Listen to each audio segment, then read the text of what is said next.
अस्सलामुअलैकुम। Straight talk में खुश आमदीद। आपके साथ मैं हूँ आयशा बख्श। मुल्क की सियासत और सहाफ़त के संजीदा हलकों में सदर मुमलिकत आसिफ अली जरदारी और जमीयत उलमा इस्लाम के सरबराह मौलाना फजलुर रहमान की मुलाकात के चर्चे हैं। बज़ाहिर मुलाकात में मौलाना ने सदर मुमलिकत से हुक्मरान इत्तेहाद के साथ तहफ़्फ़ुज़ात का इजहार किया, मगर ज़राए के मुताबिक मुलाकात का असल मकसद अहम आइनी तरमीम पर मौलाना को ऑन बोर्ड करना था। मुलाकात में वज़ीर दाखिला मोहसिन नकवी भी मौजूद थे, जबकि सदर मुमलिकत की जानिब से मौलाना को बंदूक का तोहफा भी पेश किया गया। जरदारी मौलाना की इस गैर मामूली मुलाकात ने कई सियासी कयास आराइयों को जन्म दिया है। सियासी और सहाफ़ती हलकों में ये बाज़ गश्त जारी है कि हुकूमत अदालती मामलात को लेकर कुछ अहम कानून साजी का इरादा रखती है, जिसे कामयाब बनाने के लिए जमीयत उलमा इस्लाम की हिमायत दरकार है, और जरदारी मौलाना मुलाकात भी इसी सिलसिले की एक कड़ी है। सितंबर 2020 में पीडीएम के क़याम से लेकर अप्रैल 2022 में वोट ऑफ नो कॉन्फिडेंस तक मौलाना फजलुर रहमान का किरदार बहुत ही अहम रहा। इस सारे अरसे में मौलाना और जरदारी की कुर्बतों की कहानियां भी ज़बान ज़देआम हैं, तो ऐसे में इस अहम मुलाकात को हरगिज़ मामूली नहीं समझा जा सकता। एक तरफ विफाकी वुज़रा ये बयानात दे रहे हैं कि पार्लियामेंट इजलास के दौरान किसी आइनी तरमीम का मामला ज़ेर गौर नहीं, मगर दूसरी तरफ ये बात भी बिल्कुल वाज़ेह है कि हुकूमत की 2/3 अक्सरियत की ख्वाहिश बदस्तूर मौजूद है, जिसके लिए कोशिशें गुज़श्ता कुछ अरसे से जारी हैं। विफाकी वज़ीर मुसद्दिक़ मलिक के मुताबिक मौजूदा हालात में मुल्क को सही रास्ते पर गामज़न रखने के लिए तरामीम नागुज़ीर हैं। कौमी असम्बली का इजलास इस वक्त भी जारी है। सेनेट इजलास कल तलब किया गया है, जबकि 28 अगस्त को पार्लियामेंट के मुश्तरका इजलास का भी इम्कान है। चीफ जस्टिस पाकिस्तान जस्टिस काजी फायज ईसा रवां बरस 25 अक्टूबर को अपने ओहदे से रिटायर हो रहे हैं। अपोजिशन और बाज़ हलकों के मुताबिक हुकूमत आइनी तरमीम करके चीफ जस्टिस काजी फायज ईसा की मुद्दत मुलाजमत में तोसी करना चाहती है, जबकि अदालती ज़राए के मुताबिक चीफ जस्टिस काजी फायज ईसा किसी किस्म की तोसी नहीं चाहते। ये सियासी रस्सा कशी बहुत से अहम सवालात को जन्म दे रही है। सियासी और माशी मसाइल में घिरी हुकूमत को इस वक्त 2/3 की इतनी ख्वाहिश क्यों है? जब मौजूदा चीफ जस्टिस अपने ओहदे में कोई तोसी नहीं चाहते, तो फिर हुकूमत इतने इबहाम ही क्यों पैदा कर रही है? कौमी असम्बली और सेनेट में हुक्मरान इत्तेहाद के पास आइनी तरमीम के लिए नंबर गेम तो पूरी नहीं, मगर कौमी असम्बली में 8 और सेनेट में 4 अरकान रखने वाली JUI अहम किरदार अदा कर सकती है, मगर इसके लिए अभी खुद मौलाना को अच्छी डील का इंतजार है। इसी सियासी मंजरनामे पर गुफ्तगू रहेगी। पैनल में हमारे साथ हैं हसन निसार, जैगम खान, अबसार आलम और शहजाद चौधरी साहब। आप चारों का शुक्रिया। प्रोग्राम का सवाल: इस्लामाबाद के सियासी, सहाफ़ती और कानूनी हलकों में बाज़ गश्त, पार्लिमानी इजलास जारी, अहम मुलाकातें और वुज़रा के मुतज़ाद बयानात, मौजूदा हसास हालात में हुकूमत के हकीकी अज़ाइम क्या हैं? हसन निसार साहब, आपको क्या लगता है हुकूमत जो भी अज़्म और इरादा रख रही है या जो ख्वाहिश है वो पूरी कर पाएगी? देखिए, आपका सवाल जो मेरे सामने है उसमें है हुकूमत की हकीकी अज़ाइम क्या है। देखें, बात सुने, मैं एक मोटा झटका सा जवाब देता हूँ। पाकिस्तान में हुकूमतों के हकीकी अज़ाइम हुकूमतों को कायम रखना, उनके साथ चिमटे रहना और उनके असरात समेटने के अलावा और कुछ नहीं। नेशन बिल्डिंग अगर कोई काम होता है तो मुल्क के मौजूदा हालात आप देख लें, मेरे बयान की तस्दीक हो जाएगी। इसके अलावा मैंने कुछ नहीं कहना। तो फिर ये जो खबरें, अफवाहें कहा जाए, जब आपने खुद ही कह दिया कि हुकूमत को कायम रखना, हम देख रहे हैं टसर भी इदारों के दरमियान भी, अदालत है, इस्टेब्लिशमेंट है या हुकूमत है, ज़रा एक दिक्कत का माहौल मौजूद है।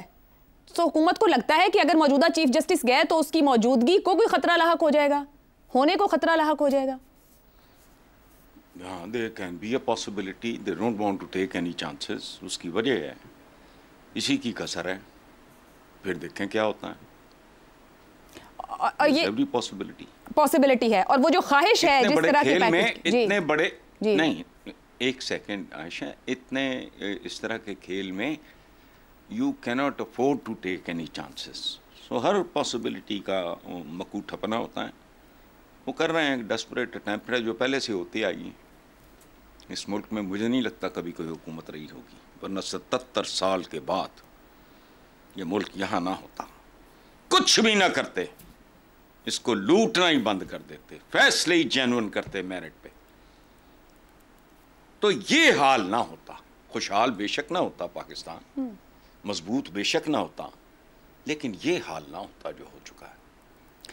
हसन साहब, ये तो जेन्युइन ख्वाहिश है, हर हुकूमत खुद को कायम रखना चाहती है, बट हमारी तारीख कुछ और बताती है। ये जो इनकी ख्वाहिश है ये क़याम की और कायम रखने की और उसके लिए हर एफर्ट की जाए, ये कामयाब हो जाएगी?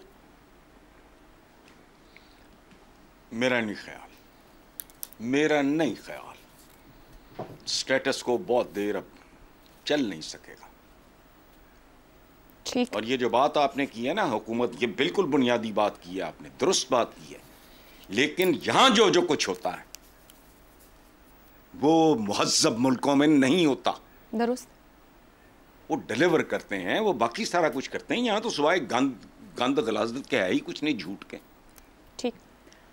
अब सर मेरा इशारा उस तरफ है। बाकी this is the basic right of every government. Very true. कि वो सर्वाइव करे, सर्वाइवल होता है वो, ठीक है, बिल्कुल सर्वाइव करे और डिलीवर करे, नहीं बस समरात समेटने पे तवज्जो ना रहे। I agree with that. अब सार साहब, 8 फरवरी के इंतखाबात के बाद से मौलाना साहब हुकूमत के खिलाफ रहे, बहुत सख्त बयानात भी दिए, 9 मई को लेके भी बहुत से सवालात उठाए। पीडीएम दौर से वोट ऑफ नो कॉन्फिडेंस तक का बात हम देखें तो उनका बहुत अहम किरदार रहा। दोस्ती फिर पॉलिटिकली हट के जरदारी साहब के साथ बहुत ज्यादा है। इस वक्त हुकूमत को एक जरूरत है अपनी नंबर गेम के लिए। क्या मौलाना साहब अपना कंधा देंगे इस आइन साजी के लिए? मौजूद होंगे? एक अच्छी डील उनको मिल जाएगी? आपने सवाल का जवाब खुद ही दे दिया। अगर अच्छी डील मिल जाएगी तो मौलाना साहब कंधा देंगे, ज़रूर देंगे। मौलाना साहब डील बुरी नहीं करते, और अब उन्हें पता है कि उनकी अहमियत है, तो मेरा ख्याल अच्छी डील मिलेगी तो कंधा मिलेगा, ये बात है। सर ये फरमाइएगा कि मोहसिन नकवी साहब भी गए और सदर साहब ने बंदूक भी तोहफे में दी, डील हुकूमत ने देनी है या कहीं और से डील की शोटी दी गई होगी मौलाना साहब को? देखिए, हुकूमत हाइब्रिड निज़ाम है, ये हुकूमत भी हाइब्रिड है, ये तो सबको पता है। तो मोहसिन साहब अगर गए हैं, मोहसिन साहब किन को रिप्रेजेंट करते हैं, वो बंदूक के तोहफे से आपको अंदाज़ा हो जाना चाहिए। नहीं, बंदूक सदर जरदारी साहब ने दी है तोहफतन, सदर की तरफ से। तो सदर जरदारी साहब को किसने बंदूक वो सजेस्ट की होगी? मोहसिन नकवी साहब ने की होगी ना। सर उन्होंने क्यों सजेस्ट की होगी? हैं क्या मैंने आप कह रहे हैं वज़ीर दाखिला ने सजेस्ट किया होगा कि ये तोहफा दें? जरदारी साहब खुद लेके गए होंगे ना कॉन्फिडेंस बिल्डिंग मैयस के लिए। नहीं, देखें, जरदारी साहब कोई बॉक्स भी तो ले जा सकते थे। हाँ, तोहफा मैटर्स। कोई बैग भी तो ले जा सकते थे, वैलिड। तो कोई फ़लस्तीन वाला रुमाल भी ले जा सकते थे, और कोई जानमाज भी ले जा सकते थे, खजूरें भी ले जा सकते थे, हलवा भी ले जा सकते थे। सर आपसे मशवरा नहीं किया? आपके पास तो वास्ट चॉइस है कि गिफ्ट्स क्या किया जा सकते थे मौलाना के लिए। बिल्कुल। तो बंदूक का तोहफा मतलब बंदूक हो सकता है सोने की हो, ये भी तो हो सकता है ना। और आपको याद है कि खान साहब को एक सोने की क्लाशिनकोव तोहफे में मिली थी, और फिर वो पता नहीं किधर चली गई। तो ये जो बंदूक होना और सोने की बंदूक होना बहुत अच्छा तोहफा। मैं तो चाहता हूँ मुझे भी कोई दे ऐसा तोहफा, सोने की बंदूक। एयर मार्शल साहब को कहूँगा क्योंकि F-16 का मॉडल ही दे दें सोने का बना हुआ। बात ये है कि इस वक्त ये जो आपने मोहसिन नकवी साहब का जिक्र किया ना, वो चलें बाद में बात कर लेंगे। नहीं, अभी कर लें। वो मुलाकात का अहम हिस्सा थे, इस पे बहुत सी कयास सराइयाँ और गुफ्तगू हो रही है। आप इस्लामाबाद में हैं, एक हुकूमत की ख्वाहिश है, आपके ख्याल में ये जो भी सिस्टम बनाया जा रहा है, जो कॉन्फिडेंस बिल्डिंग हो रही है, वो ख्वाहिश पूरी हो जाएगी आराम से? आराम से ख्वाहिश पूरी नहीं होगी। और ये मैंने आपको बताया, ये सिर्फ जो सामने हुकूमत है उसकी ख्वाहिश नहीं है कि स्टेबिलिटी आए। बात यह है कि हुकूमत अमेंडमेंट लाए या लाना चाहती है, उसकी वजह सिर्फ ये है कि जो मुस्तकबिल का मंजरनामा है वो उसको महफूज बनाना चाहती है। और उसमें जस्टिस मंसूर अली शाह जो अगले चीफ जस्टिस होंगे, उनसे कुछ ख़तरात महसूस हो रहे हैं हुकूमत को। और हुकूमत तो आपको पता है कि हाइब्रिड है, और वो नहीं चाहते कि जो एप्पल कार्ट उन्होंने लगाया हुआ है वो जस्टिस मंसूर अली शाह के अचानक किसी एक्ट से गिर जाए। और उसका ख़तरा इसलिए पैदा हुआ कि हालांकि जस्टिस मंसूर अली शाह साहब जो हैं वो बहुत अच्छे जज हैं और पार्लियामेंट की सुपरमेसी पे यकीन भी करते हैं, लेकिन जो उन्होंने फ़ैसला दिया रिज़र्व सीट्स पे, उस पे शायद कुछ उनकी तरफ से ख़तरात का एहसास हो रहा है।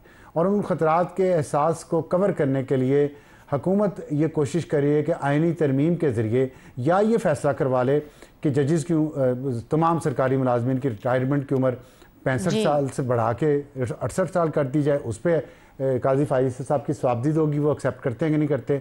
और दूसरी बात ये, दूसरी अमेंडमेंट ये हो सकती है कि जो अपॉइंटमेंट ऑफ चीफ जस्टिस है उसका तरीक़ाकार आर्मी चीफ की अपॉइंटमेंट की तरफ बना दिया जाए कि जी आप 5 जजेस का सीनियर मोस्ट का पैनल भेजें, हुकूमत उसमें से एक जज को नॉमिनेट कर दे, नोटिफाई कर दे चीफ जस्टिस के तौर पे, जैसा कि आर्मी चीफ के लिए होता है, तो हुकूमत के पास एक इख्तियार आ जाएगा। तीसरी उसमें एक चीज़ ये होने का जो इम्कान जाहिर किया जा रहा है कि प्रैक्टिस एंड प्रोसीजर एक्ट जो है, जो बनाया गया था रिसेंटली, उसको स्ट्राइक डाउन कर दिया जाए, उसको ख़त्म कर दिया जाए और सीजे को दोबारा पावर दे दी जाए, ताकि सीजे जो हैं वो अपनी मर्ज़ी के बेंच बनाएं और उसको उनके ज़रिए फिर रिव्यू पिटिशन में कुछ ऐसे फैसले रिवर्स करवाए जाएं जिससे इस एप्पल कार्ड को ख़तरा है गिरने का। तो ये अब गेम जो है हाई स्टेक है। मगर आपकी गुफ्तगू ये बता रही है कि भरपूर ब्रेनस्टॉर्मिंग हो रही है गवर्नमेंट के एंड के ऊपर, मगर एक माजी भी है जो कहता है खतरों से घबराकर वज़ीर आज़म ने जब फैसले किए तो वो उनके लिए बड़ी दिक्कत का बायस बने। शहजाद साहब, चीफ जस्टिस काजी फ़ाइज़ ईसा साहब की तैनाती का नोटिफिकेशन करीबन 3 माह या कुछ ज़्यादा वक्त पहले हो गया था। इस पर अभी अपोजिशन कह रही है कि आने वाले चीफ जस्टिस का क्यों नहीं आप पहले कर देते नोटिफिकेशन, अब तो सिर्फ 2 माह रह गए। अगर हुकूमत के कोई खास अज़ाइम नहीं और फ़र्क नहीं पड़ता, उनको एक जुडिशल पैकेज ही लेकर आना है, अदालती रिफॉर्म्स की बात है, तो वो नोटिफिकेशन क्यों नहीं कर देती है? ख्वाहिश क्या है हुकूमत की, आज़म क्या है हकीकी तौर पर?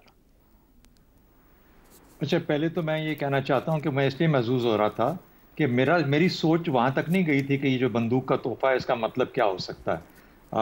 मैं ये समझ रहा था कि शायद जरदारी साहब ने, सदर साहब ने अपनी तरफ से मौलाना को एक बंदूक का तोहफा दिया है और मैं उसका माने ढूंढने की कोशिश कर रहा था। ये मैंने इन्हें सुराग लगाया कि कहाँ से आ सकती है। और जहाँ तक F-16 का अबसार साहब का वो है ख्वाहिश है, तो तोहफा मैं नहीं दे सकता, चूटा अलबत्ता जरूर दे सकता हूँ। उसकी कोई ना कोई मैं आपके साथ वादा करता हूँ। अबसार साहब अगर आप चूटे को रेडी हैं तो शहजाद साहब भी तैयार हैं, वो गोल्ड वाली बात तक ना जाए, वो नहीं हो सकता। मैं रेडी हूँ, F-16 के चूटे के लिए मैं रेडी हूँ, जब भी कहें। ठीक हो गया जी। जी शहजाद साहब, अब आ जाते हैं आपके सवाल। देखिए, इससे फर्क नहीं पड़ता कि कब अनाउंसमेंट होती है, होती भी है कि नहीं होती। अगला ये जो भी पार्लियामेंट का इजलास है उसके अंदर क्या होने जा रहा है, किस तरीके से हुकूमत अपना प्लान करती है। मेरे ख्याल में बड़ा सवाल ये है कि आज ये जो सब कुछ हो रहा है, आपने सवाल सियासी, सहाफती और फिर कानूनी, इन तमाम जो शोबों के अंदर इस वक्त एक तलातम का एक वो है इजहार है, तो उसका मतलब कहीं पे आपको कौम, मुल्क और सल्तनत ये नजर नहीं आएंगे। हाँ, आपको सिर्फ और सिर्फ ये नजर आएगा कि हर कोई अपने अपने इंटरेस्ट को दवाम देने के लिए और उसको पायदार बनाने के लिए लगा हुआ है। किसी को अपनी जगह चाहिए, पोजीशन चाहिए, वो चाहता है कि उस पर बैठा रहे। कोई चाहता है कि मैं अपने दुश्मन की नफी कर दूं, हरीफ की नफी कर दूं। कोई चाहता है कि नफरत की वो दीवारें जो बोई गई थी उनको जाती अनाद, दुश्मनी और नफी के तौर पर इस तरीके से पुख्ता कर दिया जाए कि कोई आगे उनके कोई और रहे ही ना। अगर हम किसी ज़माने में उसको फाशिज्म कहते थे और कहना चाहिए वो फाशिज्म थी, तो ये भी फाशिज्म का एक रास्ता बनता जा रहा है। बदकिस्मती हमारी ये है, हम कहीं पे भी रुक के ये नहीं देख नहीं पा रहे कि हमारे मुल्क और कौम का नुकसान होने जा रहा है या फ़ायदा होने जा रहा है। हमारे पास जो जो कंधे हमें मुयस्सर हैं, हम उन कंधों को इस्तेमाल कर रहे हैं। आप ये देखिए ना, पार्लियामेंट एक कंधा ही है ना, जो कोर्ट्स हैं, जो सुप्रीम कोर्ट है, ये भी तो एक कंधा ही है ना, जो अदारे हैं वो भी तो एक कंधा ही है ना। कौन कौन उसको किस किस तरीके से इस्तेमाल करना चाह रहा है और किस मकसद के लिए? कि मेरे साथ ज्यादती हुई, मुझ पे इसने ज्यादती की, मेरे साथ दुश्मनी की, मुझे फलाना नाम कहा, मुझे नेम कॉलिंग की गई, वगैरह वगैरह वगैरह वगैरह। तो अब जब तक ये सब कुछ नहीं हो जाएगा, उसके अंदर छोटे छोटे बाकी मामला भी बहुत सारे हैं। एक फैज हमीद साहब इस वक्त पकड़े गए हैं और उनके ऊपर भी बहुत सारी बातें और बहुत सारी गुफ्तगू चल रही है। लेकिन इस मुल्क को उस बगदाद की तरह जो तेग हो गया था, रुकना पड़ेगा थोड़ी कुछ देर के लिए और सोचना पड़ेगा कि क्या हम उस किनारे आ पहुंचे हैं जहां पर कि हमारी जाती दुश्मनियां उस नहज पे पहुंच चुकी हैं कि हम हर चीज कुर्बान करने के लिए तैयार हैं जब तक अगले का सर कलम हो जाए। तो ये इस चीज को सियासी तौर पर तो आपको कोएग्जिस्ट करना होता है ना। नफरत की लकीरें जहां खींची गई हैं, जिसने खींची, तो फिर बाकी सब समझदार लोग जो इस वक्त ताकत में हैं, जो इस वक्त हुकूमत में हैं, जो सियासी हुकूमतें हैं, उनको उन लकीरों को मिटाना होता है। उन्होंने उसको रीइंफोर्स नहीं करना, उनको गहरा नहीं करना, खलीज और खाई नहीं बना देना कि इससे इसको कभी कोई पाट ना सके। अब अगले सवाल के जवाब में आएंगे, आप पूछेंगी हमसे। नहीं शहजाद साहब, मैं पहले इसी के अंदर आप जो गुफ्तगू कर रहे हैं, हर हुकूमत की ख्वाहिश होनी चाहिए वो सर्वाइव करें, कानून साजी करना, आइन साजी करना भी इख्तियार है। ऑपोजिशन ये कह रही है कि छुपा के क्यों कर रहे हो? अगर जुडिशियल रिफॉर्म्स और पैकेज है, कुछ भी है, ऑन बोर्ड करें सबको। ये बात नहीं है। ये बात नहीं है, उनके सामने ही होगा जो कुछ होगा उनके सामने ही होगा। ये वो कोई गायब में तो नहीं होगा सर। नंबर नहीं है ना, जब मैनेज कर लेंगे, मैनिपुलेट कर लेंगे, नंबर आ जाएगा, जैसे कि माजी की हुकूमतों में भी रहा, तो फिर तो यही मैं कह रहा हूं कि जो मैनिपुलेट करवा रहे हैं, जो कर रहे हैं, जो हो रहे हैं, उनको नहीं पता कि इस खेल का एंड गेम क्या है, एंड स्टेट क्या है। हमें कहा जाता है ना कि बांग्लादेश से क्या है कि हमें डराया मत करो। बांग्लादेश से डरो, वाकई में डरो, क्योंकि ये नहीं पता कि ये कब उल्टा हो जाएगा सारा खेल। अभी आप सार साहब की बात सुन रहे थे, उन्होंने कहा कि वो जो उन्होंने एप्पल कार्ट है, वो एप्पल कार्ट अब उल्टा होने जा रहा है। उन्होंने एक बहुत महदूद जगह के अंदर जिक्र किया ना। मैं आपसे कह रहा हूं ये एप्पल कार्ट खुदा न खास्ता रियासत के अंदर ये एप्पल कार्ट ना ओवरटर्न हो जाए। तो अपनी इन छोटी छोटी खेलों के अंदर एक पूरी की पूरी रियासत का जो एक स्ट्रक्चर है उसका लिहाज करें, उसको देखें। ये कौम, मुल्क, सल्तनत, पाइंदा ताबिंदाबाद, उसका थोड़ी मतलब सोच लें और देखें यार, उसका भी हम हर वक्त गाते हैं, बोलते हैं, खड़े हो जाते हैं, सलूट करते हैं। उसका मतलब क्या है इन लफ्जों का, और हमें कौन कौन इस्तेमाल कर रहा है, किस मकसद के लिए इस्तेमाल हो रहा है, हम क्यों इस्तेमाल हो रहे हैं। ठीक, चाहे वो 41 मेंबर्स हैं पीटीआई के, जिनको की कोशिश हो रही है कि उनको इधर किया जाए, या कानून साजी हो रही है, या कोई आइन साजी इस मकसद के लिए हो रही है। तो मेरा तो ये ख्याल है कि हम उस नहज पे पहुंच चुके हैं जहां पे हमें रुक के पीछे का रास्ता लेना पड़ेगा, ताकि कोई एग्जिस्टेंस की तरफ का सफर किया जाए। ठीक हो गया। ज़ैगम साहब, जो खबरें इतलात इस्लामाबाद से तैरती हुई पहुंच रही हैं, उसमें टेन्योर ऑफ जजेस से लेके मॉडस ऑपरेंडाई है जजेस की सिलेक्शन का, और फिर 184(3) की रेगुलेशन की बात है। चीफ जस्टिस साहब खुद नहीं चाहते तौसी, इसको एक जनरल कानून के तौर पे आइन में तब्दीली कर दी जाएगी। आपके ख्याल में हुकूमत को कोई खौफ है कि 8 फरवरी के बाद का सेटअप इस चीफ जस्टिस के जाने के बाद मसाइल का सामना करेगा, सस्टेन करना मुश्किल हो जाएगा, या वाकई किसी नेक नियति से किसी बड़ी जुडिशियल रिफॉर्म या बड़ी अहम कोई पैकेज लाने की तैयारी है जो सब कुछ तब्दील करेगा सबके लिए?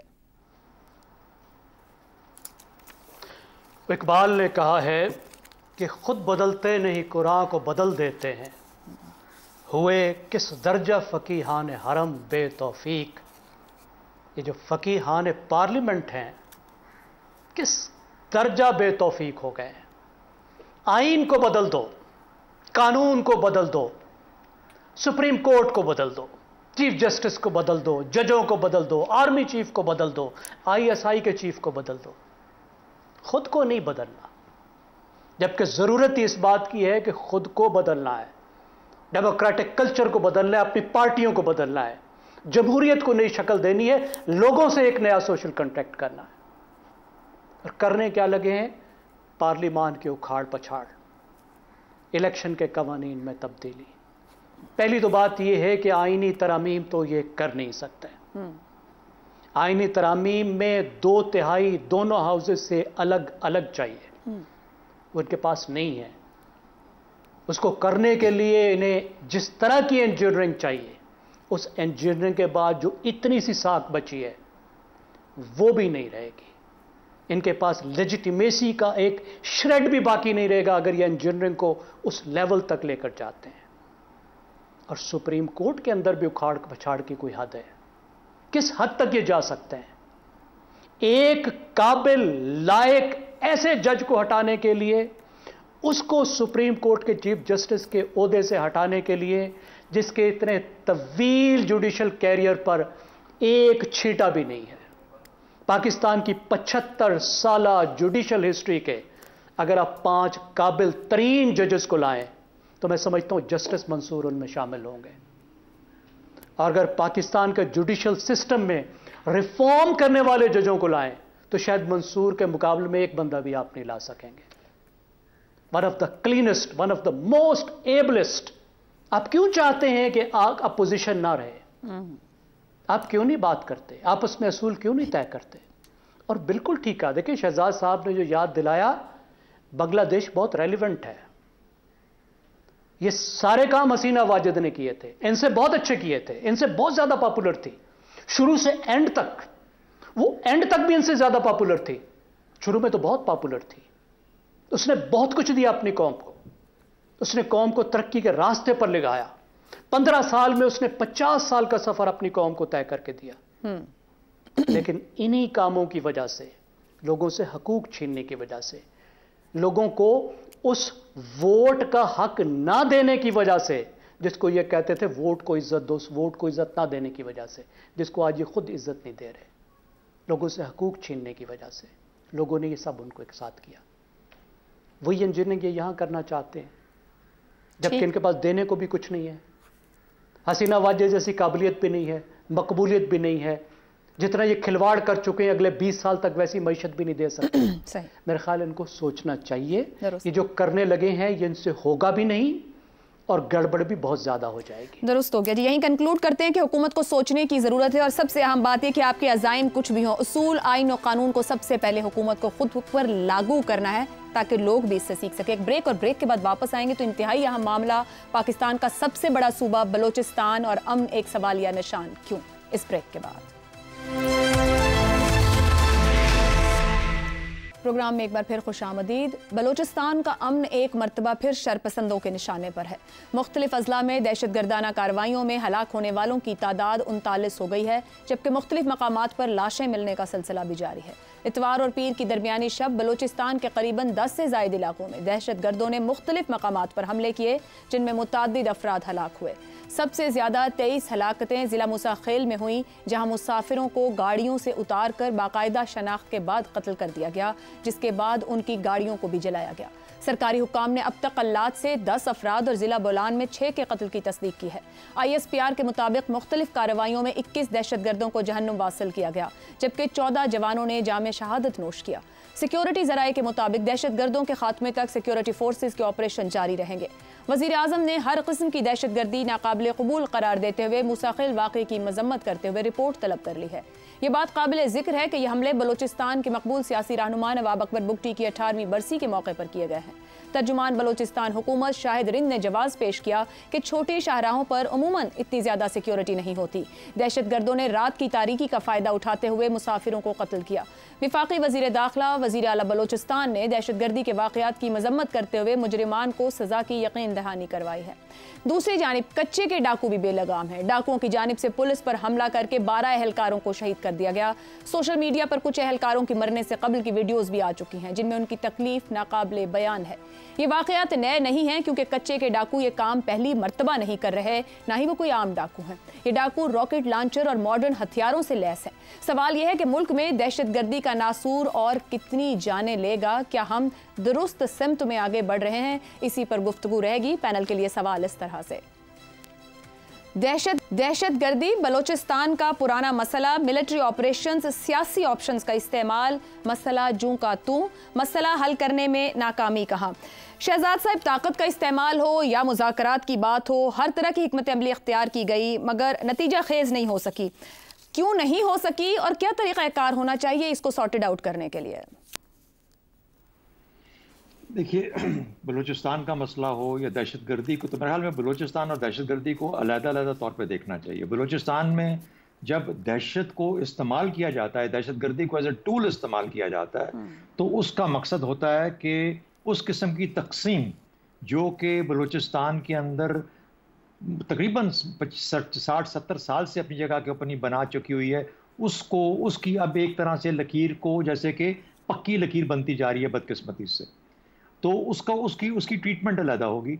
जो दहशतगर्दी आपको कच्चे के इलाके में नज़र आती है या जो खैबर पख्तूनख्वा के इलाकों में नज़र आती है, ये टिपिकल, जिसे कहते हैं मुकम्मल तौर पर सिक्का बंद दहशतगर्दी है। इस दहशतगर्दी का जो तरीका होगा वो मुख्तलिफ होगा। तो बलूचिस्तान के मामलात को हमने बहुत मिस हैंडल किया। ये आज की जो इस्टेब्लिशमेंट है, जो आज का लॉ इन्फोर्समेंट है, जो आज की हुकूमत है, ये सिर्फ इसके सर की बात नहीं है, ये इसके ऊपर इसकी जिम्मेदारी नहीं है। इसकी जिम्मेदारी बहुत पहले, बहुत अरसा पहले से शुरू हुई, जबकि हम खराब होते होते यहाँ तक आन पहुँचे।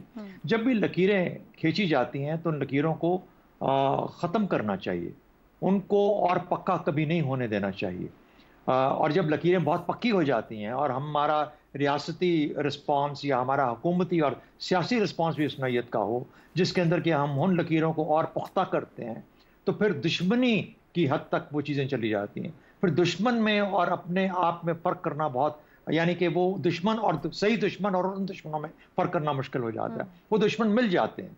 तो बदकिस्मती से बलूचिस्तान के हालात बहुत कॉम्प्लिकेटेड और कॉम्प्लेक्स हो चुके हुए हैं। मेरा ख्याल है कि जोर ज़बरदस्ती के साथ हम अमन कुछ देर तक ला सकते हैं, लेकिन उस अमन का मतलब ये होता है कि सियासी अमल को तेज़ किया जाए, सियासी बातचीत को तेज़ किया जाए, नेगोशिएशन और उस तरीके से तेज़ किया जाए ताकि वो स्पेस निकल सके कि हम उस रास्ते पे चल पड़ें। तो किस हद तक लगे जाएंगे, कहाँ तक हम इस बातचीत को आगे ले जाके फ़ायदा हासिल कर सकते हैं, ये वो चीज़ें हैं जो कि चूँकि ये बात कभी शुरू ही उस तरीके से नहीं हो पाई जिस तरीके से कि जिस लेवल तक हम इस सारे मामले पे अब ये जा चुका है, जिस जगह पे जा चुका है, तो गालिबन पहला काम तो यही होगा कि जो आपको नज़र आ रहा है कि जो आपके दुश्मन बन के सरहदों के बाहर से आके हमले कर रहे हैं उनको एलिमिनेट करना, फिर अमनो आमा कायम करना, लोगों की हिफाजत करना, जो आपके अंदर दहशतगर्द हैं उनको एलिमिनेट करना, और उसके बाद वो एनवायरनमेंट क्रिएट करना जिसमें कि कोई बातचीत का अमल हो सके। और बातचीत के ऊपर इस मरतबा पूरी रियासत को और पूरी सियासत को मिलके इसके ऊपर कुछ अमल करना है, वरना ये मामला ऐसे ही लटका रहेगा और हमें ऐसी ही दिलखराश खबरें सुनने को मिलती रहेंगी। हसन निसार, बलूचिस्तान की एक तारीख भी है, माशी सियासी मसाइल भी हैं, हर तरीके से मामले को अगर देखा जाए हल करने की कोशिश की गई है मगर कामयाब नहीं हो सके, इदराक नहीं रहा, डायरेक्शन सही नहीं रही, नाकाम कहाँ हुए हैं? देखें आयशा, मैं आपके इस इंतहाई सेंसिटिव और लोडेड सवाल का जवाब न देने के बावजूद जवाब देने की कोशिश करता हूँ। चंद रोज़ पहले, मेरा ख्याल हार्डली 15 डेज़, बलूचिस्तान के एक साबिक वज़ीर आला वो रईसानी साहब, वो जिन्होंने कहा था डिग्री होती है ये, जी नवाब असलम रईसानी, पता नहीं ईसानी है रईसानी, नवाब असलम रईसानी, उनके सगे छोटे भाई जी उनके सगे छोटे भाई मिलने के लिए तशरीफ़ लाए थे मेरी तरफ। वो ख़ुद भी कई मुल्कों में सफ़ीर रह चुके हैं, साबिक एजिसोनियन हैं, लाहौर से बहुत मोहब्बत है वगैरह वगैरह। जो कुछ उन्होंने मुझे बताया, आई एम सॉरी, मैं कैमरे के सामने बैठ के आपको वो नहीं बता सकता। सिंपल, माजरत मेरी कबूल करें, प्रॉब्लम्स होंगे जी। ठीक है जी, एक ब्रेक लेते हैं, ब्रेक से वापस आएंगे तो ज़ैगम साहब से जानेंगे कि क्या इदराक है मसाइल का, हल मौजूद हैं, और अगर हम नाकाम हैं तो क्यों। इस ब्रेक के बाद प्रोग्राम के आखिरी हिस्से में एक बार फिर खुशामदीद। ज़ैगम साहब, हसन साहब ने तो आई एम सॉरी कह दिया, मगर जिस्म के एक हिस्से की तकलीफ अगर हसास इंसान है तो पूरे जिस्म में होती है, और हमने देखा कि जहाँ जहाँ हम कमज़ोर हुए फिर सबको सफ़र करना पड़ा। बलूचिस्तान की एक हंगामा खेज तारीख है, शिकायत हैं, मसाइल हैं, सारे मामलात अपनी जगह हैं। हम मुल्क के सबसे बड़े सूबे को मेन स्ट्रीम क्यों नहीं कर सके? मसला ये है कि ये सिर्फ जंग सिक्योरिटी के इदारों की जंग नहीं है, दुरुस्त, ये सिर्फ उनको एलिमिनेट करने का मसला नहीं है जिन्होंने बंदूक उठा ली है।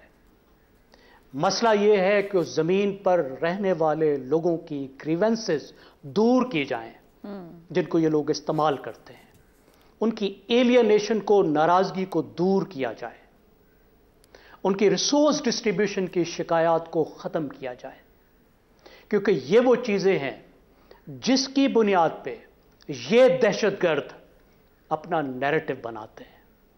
वो नैरेटिव बनाते हैं कि हम तो कॉलोनियलिज्म का शिकार हैं, अपना एक ग्रीवेंस का नैरेटिव बनाते हैं, और ये नैरेटिव बनाते हैं कि जो मसाइल हैं उसका हल तशद्दुद में है, उसका हल बंदूक उठाने में है। तो अब ये काम किसने करना है? ये करना होता है मुंतखब इदारों ने, जमहूरी इदारों ने, सिविल इंस्टीट्यूशन ने। कहाँ है बलूचिस्तान में मुंतखब जमहूरी इदारे? जब तक वहाँ जेन्युइन आप डेमोक्रेसी नहीं लाएंगे, अवाम के असली नुमाइंदे नहीं लाएंगे, उनसे बात नहीं करेंगे, तो ये वाला बात कैसे आगे बढ़ेगी? फिर दूसरी बात जो हमारे यहाँ मिसिंग है कि ये लोग चाहे पख्तूनख्वा वाले दहशतगर्द हों या बलूचिस्तान में जो कायम पजीर दहशतगर्द हों, हमें नैरेटिव की मार क्यों दे रहे हैं? रियासत नैरेटिव का शिकस्त क्यों खा रही है? और नैरेटिव का काम किसने करना है? फिर ये जमहूरी इदारों का काम है। ज़ैगम साहब, कच्चे के डाकुओं के पास तो नैरेटिव नहीं है, मर तो अवाम वहां पे भी रहे हैं। यहाँ के आईजीज पंजाब और सिंध के क्या कर पा रहे हैं? मर तो अवाम ही रही है हर 2-4 सूरतों में। जी बिल्कुल, कच्चे के डाकुओं को अगर आप देखें, कच्चे के डाकू अगरचे दहशतगर्द नहीं है, वो क्रिमिनल्स हैं। तो आप देखिए कि वहां के लोगों की भी तो कोई मसले हैं ना। सिक्योरिटी की आप पहली जरूरत नहीं है वहां की। आप वहां कर अगर आप देखते हैं तो वहां की इकानमी देखिए, दहशतगर्दी की भी एक मईशत है, लेकिन कच्चे की भी मईशत है। वहां पे सोना उगलती लाखों एकड़ जमीनें हैं जिन पे कोई निशान नहीं है क्योंकि दरियाई जमीनें हैं। किसकी इकानमी उससे जुड़ी हुई है? कौन माल बना रहा है? जो जराइम कर रहे हैं उससे कौन माल बना रहा है? आप सुन नहीं रही कि एक आईजी के बाद दूसरा आईजी सिंध का आपको बताता है कि जब उसने इन पर हाथ उठाने की कोशिश की तो उसको वापस भेज दिया गया, उस पर दबाव डाला गया, उसको एक्शन नहीं लेने दिया गया। वो तो खेल ही एक और डिफरेंट है ना जी। वहां पे तो जो कच्चे की इकानमी है, जो कच्चे के डाकू हैं, उस इकानमी के लिए काम कर रहे हैं। ठीक है अगम साहब। और अब वो इतने बड़े हो गए हैं कि इस तरीके से वो सफाया कर देते हैं पुलिस का, दर्जन भर लोगों का। ठीक, उसके लिए तो एक बहुत आपको एक रिजॉल्व, अगर हमारी पुलिस भी इक्विप्ड नहीं तो फिर तो मुजरिमाना काम हुकूमतों का है कि वो तहफ़्फ़ुज़ भी नहीं दे सकते। अबसार साहब आपकी तरफ आऊंगी। मसाइल का इदराक किए बगैर क्या बलूचिस्तान में देर पा हल मुमकिन है? और अगर हम नाकाम हैं अब तक तो क्या हम समझ ही नहीं पाए मामलात और मसाइल को? नहीं, ऐसी बात नहीं है, हमें समझ है। हम समझते कुछ नहीं है, उन इंसानों को कीड़े मकोड़े समझते हैं। हमें अपने माल बनाने की फ़िक्र है, करप्शन की फ़िक्र है। और दूसरी बात यह है कि जब से ये हो रहा है, ये शहजाद चौधरी साहब ने कहा, ये दुरुस्त कहा कि मौजूदा हुकूमत हो, इस्टेब्लिशमेंट हो, कोई इनका कोई कसूर नहीं है जो आज हो रहा है। ये पहले से चल रहा है, इसकी पूरी तारीख़ है जिसमें हम घुसते नहीं हैं, ना सोचते हैं, ना बात करते हैं। तो वो जो कुछ हुआ उसके जो ज़िम्मेदारान थे उनसे लोगों को जो शिकायतें हैं, क्या किया हमने उस पर? क्या हमारी रेपुटेशन रह गई है?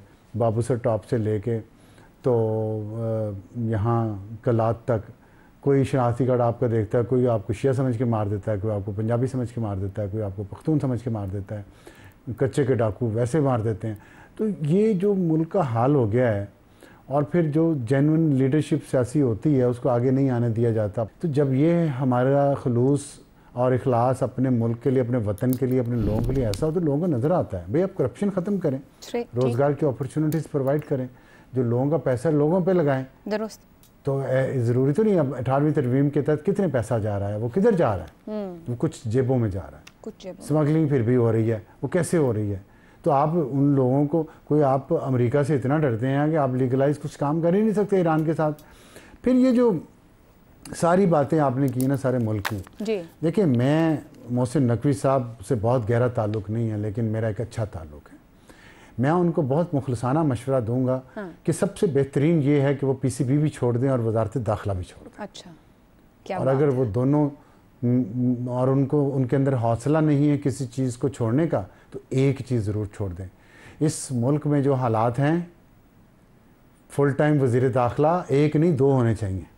ठीक है जी। लेकिन हमारे यहाँ डंग टपाऊ काम चल रहा है और उसकी ना क्रिकेट ठीक हो रही है तो ना ही दाखिला ठीक हो रहा है। तो ये हालात हैं, ऐसे ही चलेगा तो फिर ऐसे ही रिजल्ट निकलेंगे। ठीक हो गया जी। कंक्लूड करते हैं कि बलोचिस्तान हल करने में नाकामी क्यों? कम अज़ कम हम मसला हल करने के लिए जिम्मेदार और मुजरिम जो लोग हैं उनको नेम एंड शेम तक ही ले आएँ तो ही कोई ना कोई वे फॉरवर्ड नजर आएगा या मिल सकेगा। आज के प्रोग्राम से इतना ही, इजाज़त दीजिए, अल्लाह हाफ़िज़।